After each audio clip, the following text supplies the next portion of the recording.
افسوس مجھے اس کا رہا کہ جو میرا پروگرام تھا کہ رمضان مبارک کے آغاز سے قبل کے جمعے میں آپ حضرات سے یہ ملاقات ہو وہ پورا نہیں ہو سکا۔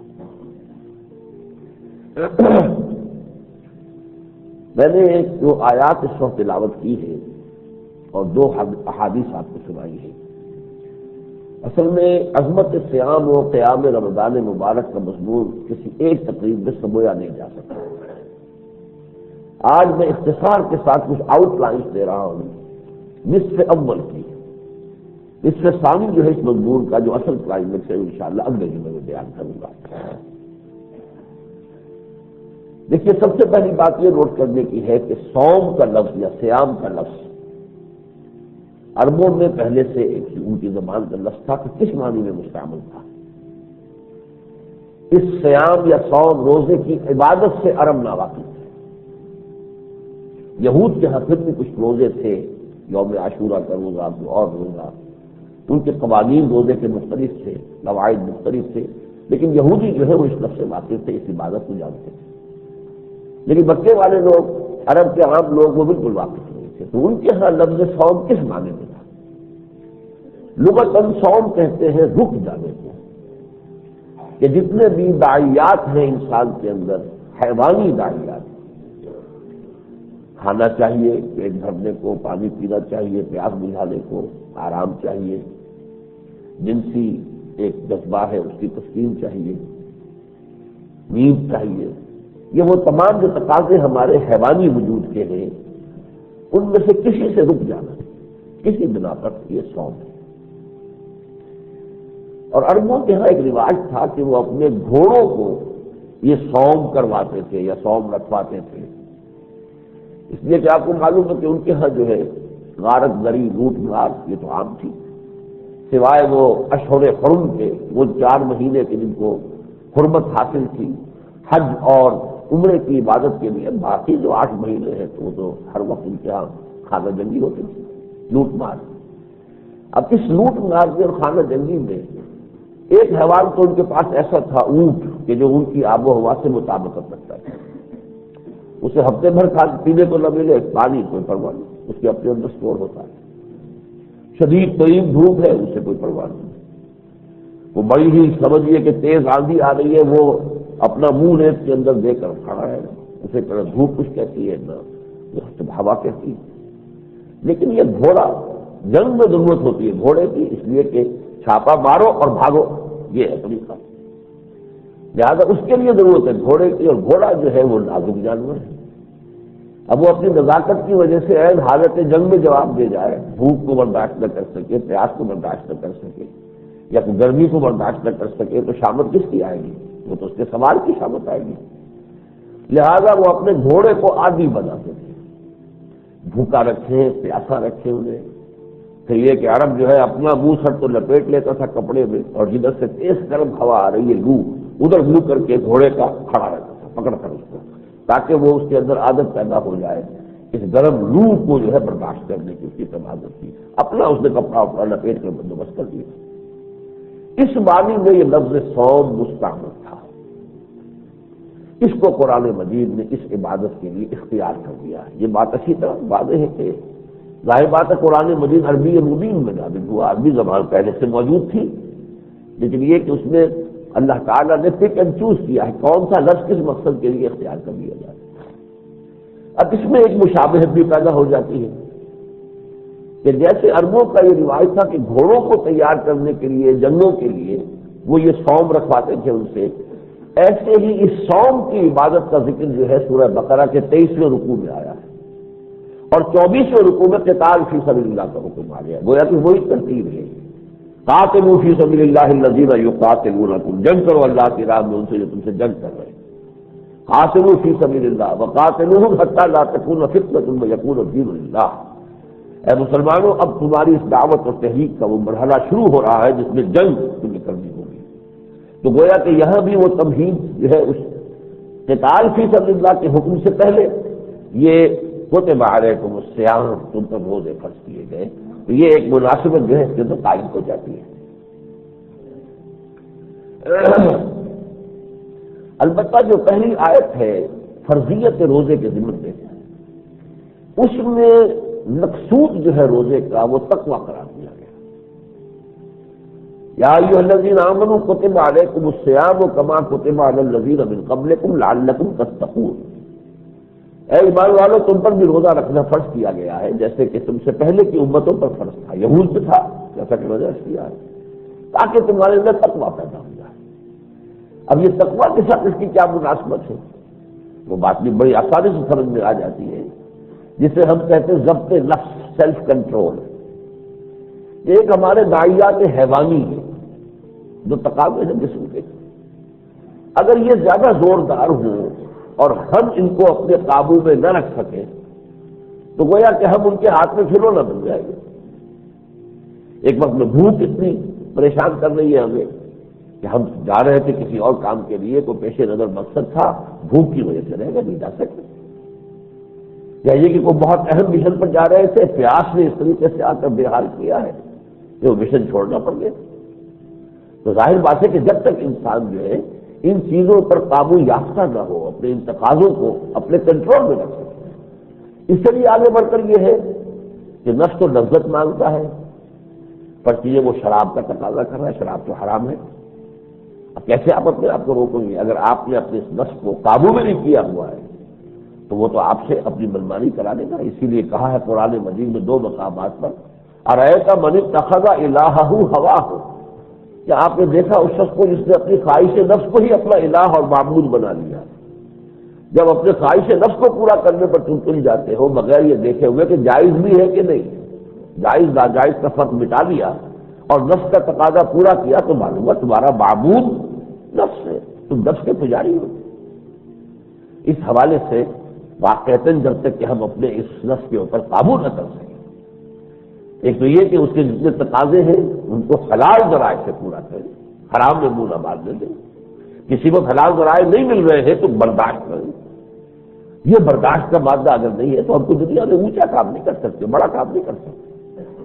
جن لوگوں نے بھی دنیا میں کوئی نمایاں کام کیے، بڑے کام کیے ہیں، انہوں نے اسی طریقے سے یہ سختیاں جھیلی ہے، برداشت کی ہے، ان سب کو سے زبردست نہ ہو تب جا کر وہ کوئی کام کر سکے. ورنہ تو حیوانوں کی طرح کی زندگی انسان گزارتا ہے. حیوان کو انسان استعمال کر لیتا ہے، حیوان کی اپنی زندگی کا کوئی مقصد نہیں ہوتا. اسی طرح جو لوگ اس سطح پر زندگی گزارتے ہیں وہ دوسروں کے اعلی کار بن جاتے ہیں. خود ان کا کوئی وقار، ان کی کوئی حیثیت، ان کا کوئی استقلال جس کو کہتے ہیں، ان کی کوئی آزاد حیثیت نہیں رہتی. جن میں اپنے نفس کو کنٹرول کرنے کا دائرہ نہ ہو. تو تقویٰ ہے. اب تقویٰ کو یوں دیکھیے کہ میرے اندر میری خودی ہے، سیلف، انا، اور ایک میرا حیوانی وجود ہے. یہ خودی اگر طاقتور ہے، حیوانی وجود کو اس نے قابو میں رکھا ہوا ہے تو میں واقعتاً انسان ہوں. اگر خودی اتنی کمزور ہے کہ حیوانی تقاضے اس پر غالب ہے تو پھر میں حیوان ہوں، انسان کہاں رہا. اس لیے قرآن مجید میں کہا گیا ہے اولئک کالانعام بل ہم اضل. یہ لوگ تو چوپایوں کے مانند ہیں، حیوانوں کے مانند ہیں، بلکہ ان سے بھی گھٹیا، ان سے بھی گئے گزرے. اس لیے کہ حیوانات کو تو پیدا ہی ہم نے اس لیول پر کیا تھا. ان کو تو پیدا کیا تھا اشرف المخلوقات. آدم کے سامنے تو ہم نے سارے فرشتوں کو جھکا دیا تھا سجدے کے اندر. ان کا مقام تو بہت بلند تھا. لقد خلقنا الانسان فی احسن تقویم. اب اگر وہ انسان جو ہے وہ اس پر گر جائے، اتنا نیچے ہو جائے تو یہ تو گویا کہ بہت بڑا ایک المیہ ہے. اس حوالے سے یہ ضبط نفس اور خودی کا اتنا مضبوط ہونا کہ وہ اپنے اس حیوانی تقاضوں کے اوپر قابو رکھ سکے. یہ جو صوم کی، اب میں اس کے لیے لفظ استعمال کرتا ہوں ایکسرسائز، یہ بھی ایک ریاضت ہے، مشق ہے. جیسے گھوڑوں کو وہ مشق کراتے تھے دھوپ اور پیاس کو برداشت کرنے کی اور دھوپ اور گرمی جھیلنے کی، ایسے ایک مشق اللہ ہمیں کرا رہا ہے کہ تم برداشت کر سکو. اور پھر یہ کہ اتنا قابو ہے تمہارا ہونا چاہیے تمہارے نفسی تقاضوں کے اوپر کہ حرام میں منہ نہ مارو. یہ ایکسرسائز ابتدا میں جو حضور نے فرض کی مسلمانوں پر، یہ عبادت، ریاضت ایکسرسائز کو کہتے ہیں، عبادت ریاضت. تو یہ ابتدا میں مہینے میں 3 دن، 13ویں تاریخ، 14ویں تاریخ، 15ویں تاریخ، ہر جو یہ چاند کا مہینہ ہوتا ہے، قمری مہینہ، اس کو ایام 20 کہتے ہیں، اس لیے کہ اس کی راتیں روشن ہوتی ہیں.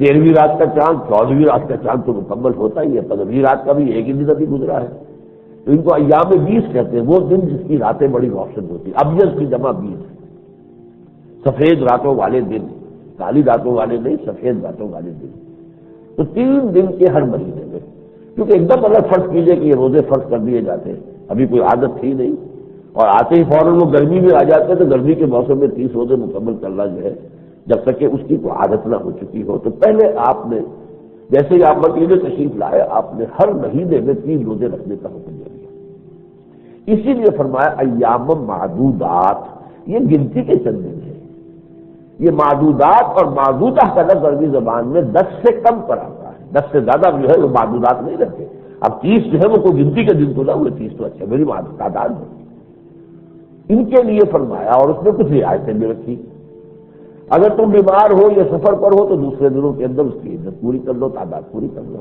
اور فرض کیجئے کہ نہیں کرتے پھر بھی تعداد پوری، تو بھی ایک مزید رعایت یہ رکھ دی کہ ایک مسکین کو کھانا کھلا دو، اس سے بھی کفارہ ہو جائے گا، وعلی الذین یطیقونہ فدیۃ طعام مسکین، یہ فدیہ ہے، لیکن ساتھ ہی فرما دیا ومن تطوع خیرا فہو خیر لہ، بجائے ایک مسکین کے 10 مسکینوں کو کھانا کھلائے، روزہ بھی رکھے اور کھانا بھی کھلا، ٹھیک ہے، وہ تو جتنی چاہے نیکی کرے، وَأَن تَصُومُوا خَيْرٌ لَكُمْ إِن كُنتُمْ تَعْلَمُونَ، اگر تم اس رعایت سے فائدہ نہ اٹھاؤ اور روزہ رکھو تو یہی تمہارے لیے بہتر ہے، یہ ترغیب کا انداز ہے، کیونکہ رفتہ رفتہ انہیں عادی بنانا ہے، مانوس بنانا ہے، اس قسم کی عبادت سے ان کی طبیعت کے اندر ایک مناسبت پیدا کرنی ہے، لہذا یہ انداز اختیار کیا، اس کے بعد اگلی اسٹیج آئی، اب اس روزے کی بھرپور عبادت فرض کی گئی، ایک پورا مہینہ مسلسل 29 یا 30 دن، اب یہ 29 یا 30 دن آج کل تو ہمارے دسمبر میں آئے ہوئے ہیں، دن کا پتہ ہی نہیں چلتا،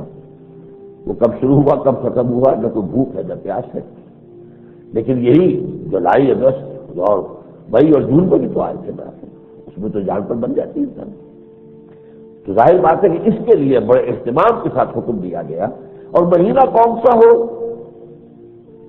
آخر 12 مہینے، ویسے سارے مہینے اللہ کے ہیں، ان میں سے جس کو چوز کرنا ہے، کسی کو شرف دینا ہے کہ وہ مہینہ جو ہے اس عبادت کے لیے مختص کیا جا رہا ہے، تو کوئی بات تو ہونی چاہیے، ترجیح جو ہے کسی مرجح کی بنیاد پر ہونی چاہیے، فرمایا شہر رمضان الذی انزل فیہ القرآن، ہم نے اس روزے کی عبادت کے لیے منتخب کر دیا ہے رمضان کا مہینہ، اور کیوں کر لیا ہے، اس لیے کہ وہ نزول قرآن کا مہینہ، ہماری سب سے بڑی نعمت، ہمارا سب سے بڑا احسان نوع انسانی پر قرآن ہے، هو خیر مما یجمعون، جو بھی کچھ انسان جمع کرتا ہے دولت دنیاوی ان سب سے کہیں زیادہ قیمتی اور وقیش ہے قرآن، تو جو مہینہ اس کے نزول کا ہے، اس سے مراد کیا ہے، نزول رسول 23 برس میں نزول ہوا قرآن مجید کا، حضور پر جو نزول ہوا ہے وہ تو 22-23 برس میں ہوا ہے، اس سے مراد یہ ہے کہ 2 چیزیں، ایک تو یہ کہ اس لیلۃ القدر میں انا انزلناہ فی لیلۃ القدر جو رمضان کے آخری عشرے میں ہے، پورا قرآن لوح محفوظ سے یا کتاب مکنون سے اتار کر سمائے دنیا تک پہنچا دیا گیا، پھر وہاں سے جستا جستا تھوڑا تھوڑا نجمن نجمن وہ آیات وقت کی مناسبت کے اعتبار سے حضرت جبرائیل حضور پر لاتے گئے، اور ایک یہ کہ اس کا جو آغاز ہوا حضور پر وہ بھی رمضان میں ہوا، تو 2 اعتبارات سے رمضان کی ایک خصوصی مناسبت ہو گئی نزول قرآن کے ساتھ، شہر رمضان الذی انزل فیہ القرآن، اور قرآن کی عظمت کیا ہے، 3 الفاظ یہاں بیان کیے ہیں، ھدی للناس، پہلی بات تو یہ کہ تمام انسانوں کے لیے ہدایت ہے، اور یہ اچھی طرح سمجھ لیجئے سب سے بڑی نعمت ہدایت ہے، یہ ایسی نعمت ہے کہ یہ اگر ہے تو باقی نعمتیں بھی نعمت بن جائیں گی، اگر یہ نہیں ہے تو باقی نعمتیں بھی نعمت نہیں رہے گی، زحمت بن جائے گی، کیوں؟ اللہ نے انسان کو صحت دے رکھی ہے، ہدایت سے محروم ہے تو صحت میں کیا کرے، عیاشیاں کرے گا، بدماشیاں کرے گا، صحت غلط جگہ استعمال ہوگی نا، جسمانی قوت کہاں استعمال، ہدایت اگر نہیں ہے تو غلط جگہ استعمال ہوگی، اللہ نے انسان کو دولت دی، دولت نعمت ہے، لیکن تبھی نعمت ہوگی جب نعمت ہدایت ساتھ موجود ہو، ورنہ دولت میں گلچھرے اڑائے گا، عیاشیاں کرے گا، اسراف اور تبذیر سے کام لے گا، شیطان کا بھائی بن جائے گا، ان المبذرین کانوا اخوان الشیاطین، تو گویا کہ وہ دولت اس کے لیے نعمت نہ ہوئی، نعمت تبھی ہوگی جبکہ وہ نعمت ہدایت ساتھ ہو. تو ہدی للناس، تمام انسانوں کے لیے وہ نعمت ہدایت جو ہے یہ قرآن میں ہے. اور اس کے بعد فرمایا بینات من الہدی. اب دیکھیے ایک کتاب ہوتی ہے فلسفے کی، عام آدمی تو اس کو نہیں پڑھ سکتا. علامہ اقبال کے خطبات ہی جو ہے 6 خطبے، آسان کام نہیں ہے پڑھنا ان کا. تو وہی کہ جس نے باقاعدہ شاگردی اور طالب علمانہ انداز میں جو ہے فلسفہ پڑھا وہی سمجھ سکتا ہے، ورنہ نہیں. قرآن مجید ہے تمام انسانوں کے لیے. تو اس کو اللہ نے ایسی بینات دی ہے، ہدایت جو ہے ایسی روشن ہدایت ہے کہ کم سے کم استعداد والا آدمی اس کو سمجھ لے گا اور اس سے استفادہ کر لے گا. بڑے سے بڑا فلسفی بھی دیکھے گا اور سمجھے گا کہ واقعہ اس میں میرے لیے بڑی ہدایت ہے. لیکن ایک عام انسان بھی وہ یہ نہیں سمجھے گا کہ میرے اور قرآن کے درمیان کوئی بیریئر ہے. نہیں، وہ پڑھے اس کے بعد اتنی سی عربی آتی ہو کہ اس کا ایک سرسری مفہوم جو ہے اس کے ذہن پر اترتا چلا جائے تو وہ قرآن کو سمجھ لے گا، قرآن سے استفادہ کر لے گا. وَلَقَدْ يَسَّرْنَا الْقُرْآنَ لِلذِّكْرِ فَهَلْ مِن مُدَّكِرٍ. 4 دفعہ فرمایا سورہ قمر میں ہم نے قرآن کو آسان بنایا ہے نصیحت حاصل کرنے کے لیے، ہدایت اخذ کرنے کے لیے. تو ہے کوئی نصیحت کا اخذ کرنے والا؟ بینات من الہدی والفرقان. یہ فرقان ہے، فرق کر دیتا صحیح غلط. یہ راستہ سیدھا ہے، یہ ٹیڑھا ہے، یہ معاملہ صحیح ہے، یہ غلط ہے، یہ جائز ہے، یہ ناجائز ہے. تو یہ جو نعمت غیر مترقبہ انسان کو اللہ نے عطا فرمائی یہ رمضان کے مہینے میں تھی. اس لیے اب فرمایا فمن شہد منکم الشہر فلیصم. جو بھی تم میں سے اس مہینے میں موجود ہو، کیونکہ سفر پہ ہے تو پھر رخصت باقی ہے. جو کہ تم سفر پہ ہو قضا کر سکتے ہو، بعد میں اس کی تعداد پوری کر لو. بیمار ہو اس وقت بھی قضا کر سکتے ہو، بعد میں تعداد پوری کر لو. لیکن اب تعداد پوری کرنا لازم ہے. وَلِتُكْمِلُوا الْعِدَّةَ وَلِتُكَبِّرُوا اللَّهَ عَلَىٰ مَا. اب وہ رخصت ختم ہو گئی کہ اگر روزہ نہیں رکھا تو ایک مسکین کو کھانا کھلا دیا، وہ رخصت ختم ہو گئی. وہ تو ابتدا میں تمہیں ذرا مانوس کرنے کے لیے رعایت اللہ تعالیٰ نے دے دی تھی، وہ رخصت ختم ہو گئی. حضور نے اس رخصت کو باقی رکھا ہے. کس کے لیے؟ کوئی اتنا بوڑھا ضعیف معمر آدمی ہے کہ اندیشہ ہے کہ روزے کی مشقت کہیں اس کے لیے ہلاکت کا سبب نہ بن جائے. یا آج کل بعض امراض ایسے، ڈائبٹیز ہے بہت اونچی، کسی کو بہت یعنی آخری درجے کی ڈائبٹیز ہے، اس کے لیے ممکن نہیں ہے کہ وہ 12-15 گھنٹے جو ہے وہ کھائے بغیر رہ سکے، بہت واقع ہو جائے گی. تو ایسی چیزوں کے لیے اجازت دے دی گئی، اس رعایت کو جو بالعموم تو منسوخ ہو گئی ہے لیکن حضور نے اسی کو برقرار رکھا ایسے لوگوں کے لیے. ورنہ عام کیا ہے، اب یہ دعوت پوری کرنی پڑے گی تعداد. وَلِتُكْمِلُوا الْعِدَّةَ وَلِتُكَبِّرُوا اللَّهَ عَلَىٰ مَا هَدَاكُمْ. اب یہ جو مجھے آپ کو بتانا ہے وہ یہ ہے کہ یہ صیام کی ایک عبادت، یہ رمضان کا مہینہ، اس کو جوڑ کر اصل میں تو حکمت خداوندی نے ایک 2 طرفہ پروگرام اس میں بنا دیا ہے. دن کا صیام، رات کا قیام. قیام میں کیا؟ قرآن مجید کا پڑھنا سننا، اس کے ساتھ جاگنا. یہ اصل میں 2 اچھا پروگرام ہے. اگرچہ اللہ تعالیٰ نے بندوں پر رحمت فرمائی، وہ جانتا ہے کچھ لوگ ایسے بھی ہیں دن بھر شدید مشقت کریں گے تب جا کر 2 وقت کی روٹی ملے گی. ایسے لوگوں کے لیے ساری رات جاگنا یا 2/3 رات جاگنا یا آدھی رات جاگنا ممکن نہیں ہے، لہذا فرض نہیں کیا. البتہ ترغیب جس کے لیے بھی ممکن ہو وہ ضرور کرے. چنانچہ اس کا جو خطبہ ہے جو حضور نے شعبان کے آخری دن دیا تھا، اس میں آپ نے فرمایا یا ایھا الناس قد اظلکم شہر عظیم. کیونکہ شعبان کا آخری دن تھا، رمضان گویا کہ آ رہا ہے. تو انگریزی میں آپ کہتے ہیں نا coming events cast their shadows before.